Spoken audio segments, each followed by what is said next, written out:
डरावनी रात, कब्रिस्तान की वो औरत। नमस्कार दोस्तों, आप देख रहे हैं सुनील श्रीवास्तव डरावनी हिंदी स्टोरी। अगर आप सच में दिल दहला देने वाली कहानियां सुनना चाहते हैं तो अभी चैनल को सब्सक्राइब कर लीजिए, क्योंकि आज की कहानी आपको आखिरी तक देखने पर मजबूर कर देगी। एपिसोड 1, सफेद कपड़ों वाली औरत। उस रात आसमान अजीब तरह से नीला था। चांद की रोशनी कब्रिस्तान पर ऐसे गिर रही थी जैसे हर कब्र किसी रहस्य को छुपाए बैठी हो। कब्रिस्तान के बीचों बीच एक सफेद कपड़ों में औरत पीठ किए बैठी थी, घुटनों में सिर दबाए, बिल्कुल उस इमेज जैसी। हवा चलती तो सूखे पत्ते सरसराते और कब्रों पर लगे पत्थर ऐसे चमकते जैसे अभी कुछ बोल पड़ेंगे। रमेश, जो उस रात शॉर्टकट से घर लौट रहा था, जैसे ही कब्रिस्तान के पास पहुंचा, उसकी नजर उस औरत पर पड़ गई। इस वक्त यहां कौन हो सकता है? उसका दिल जोर से धड़कने लगा। वो मुड़कर जाना चाहता था, लेकिन उस औरत ने अचानक बहुत धीमी आवाज में कहा, रुक जाओ। रमेश के पैर जैसे जमीन में जम गए। वो धीरे धीरे मुड़ी, चेहरा अब भी घूंघट में छुपा था। मुझे घर छोड़ दो, उसने कहा। रमेश ने डरते हुए पूछा, आप यहां अकेली क्या कर रही हैं? औरत ने बस इतना कहा, मेरी रात अधूरी है। इतना कहते ही कब्रिस्तान की सभी कब्रों से एक साथ ठक ठक ठक जैसी आवाज आने लगी। रमेश ने पीछे देखा, कई कब्रों की मिट्टी अपने आप हिलने लगी थी। उसने फिर औरत की तरफ देखा और तभी घूंघट हवा में उठा। जो चेहरा दिखा, उसे देखकर रमेश की चीख उसके गले में ही अटक गई। रमेश की आंखें फटी की फटी रह गईं। घूंघट के नीचे चेहरा आधा जला हुआ था, आंखें बिल्कुल सफेद और होठों से टपकता हुआ खून। उस औरत ने धीमे से कहा, डर गए? रमेश के मुंह से आवाज तक नहीं निकली। उसके कानों में अब भी कब्रों से आती ठक ठक की आवाज गूंज रही थी। उसने पीछे भागने की कोशिश की, लेकिन पैर जैसे किसी ने पकड़ लिए हों। औरत धीरे धीरे खड़ी हुई, उसके पैर जमीन को छू ही नहीं रहे थे। मुझे इसी कब्र के पास छोड़ दिया गया था। उसने सामने पड़ी एक टूटी हुई कब्र की तरफ इशारा किया। रमेश ने कांपती आवाज में पूछा, कौन हो तुम? औरत की आवाज अचानक बदल गई। अब वो इंसानी नहीं रही। मैं अधूरी रात हूं। इतना कहते ही कब्र अचानक फट गई। मिट्टी हवा में उड़ने लगी और उसी कब्र से एक हाथ बाहर निकला, फिर दूसरा।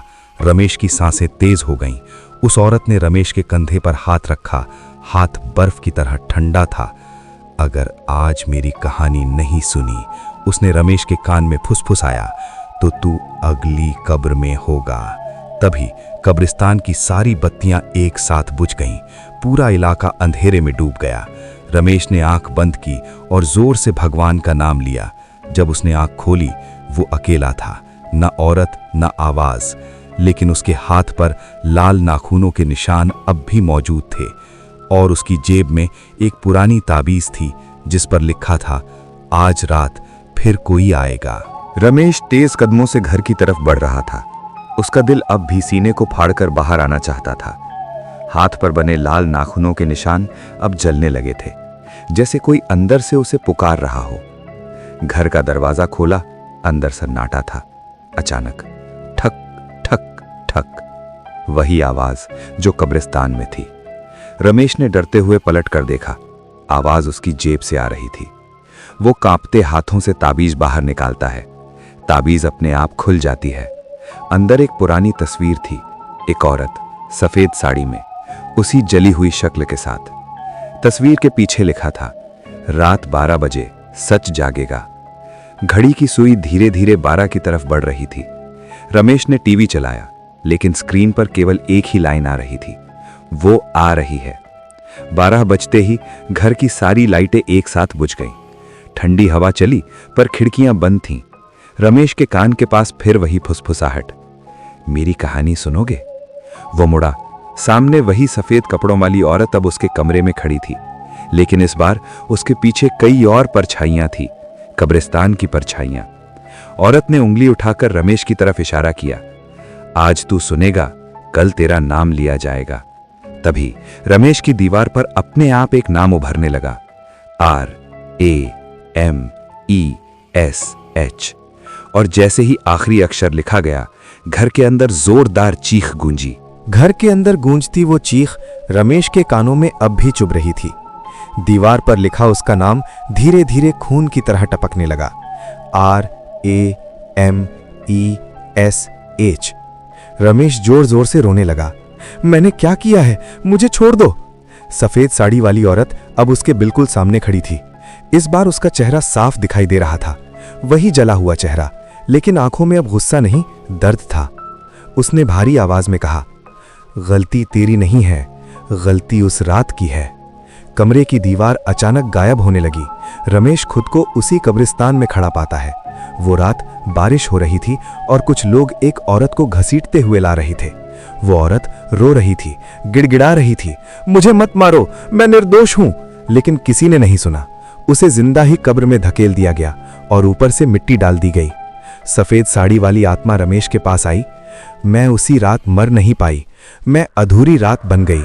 रमेश कांपते हुए बोला, तुम मुझे क्यों चुना? औरत ने धीरे से उसकी तरफ देखा, क्योंकि तूने मेरी कब्र के पास रुककर मुझे देखा, और जो मुझे देख ले वो कहानी का हिस्सा बन जाता है। अचानक कब्रिस्तान की सारी कब्रें एक एक करके खुलने लगीं। हाथ, चेहरे, परछाइयां सब बाहर आने लगे। औरत ने आखिरी बात कही, आज अगर सच सामने नहीं आया तो अगली रात तेरी होगी। तभी रमेश के सामने एक फोन गिरा। स्क्रीन पर लिखा था, लाइव जाओ, सच बताओ। अधूरी रात का अंत। रमेश के हाथ कांप रहे थे। उसके सामने पड़ा मोबाइल अपने आप लाइव हो चुका था। स्क्रीन पर लोग जुड़ने लगे, हजारों लाखों कमेंट आने लगे। क्या हो रहा है? ये कब्रिस्तान कहाँ है? पीछे कौन खड़ा है? रमेश ने पीछे देखा। वही सफेद साड़ी वाली औरत उसके बिल्कुल पास खड़ी थी, लेकिन इस बार उसका चेहरा और ज्यादा डरावना था। आंखों से खून के आंसू और आवाज गूंजती हुई, बोल, आज सच नहीं बोला तो अगली कब्र तेरी। रमेश ने रोते हुए सच बताना शुरू किया। उसने बताया कैसे एक निर्दोष औरत को लालच और बदनामी में जिंदा दफना दिया गया, कैसे उस रात कब्रिस्तान में उसकी सांसें चलती रहीं। लाइव देख रहे लोग सन्न रह गए। तभी कब्रिस्तान की सारी कब्रें जोर से हिलने लगीं। आसमान में बादल फटने लगे। औरत ने आखिरी बार कहा, अब मेरी रात पूरी होगी। उसका शरीर धीरे धीरे धुएं में बदलने लगा। कब्रिस्तान में एक जोरदार चीख गूंजी और अचानक सब शांत। मोबाइल की स्क्रीन ब्लैक हो गई। रमेश जमीन पर गिर पड़ा। सुबह जब लोग पहुंचे तो कब्रिस्तान में सब कुछ सामान्य था, बस एक चीज अलग थी। एक कब्र पर अब नाम लिखा था, अधूरी रात समाप्त। लेकिन रमेश कभी घर नहीं लौटा। कुछ लोग कहते हैं वो जिंदा है और कुछ कहते हैं आज भी मंगलवार और अमावस्या की रात अगर कोई उस कब्र के पास रुक जाए तो कोई धीमी आवाज कान में कहती है, अब तू मेरी कहानी सुनेगा।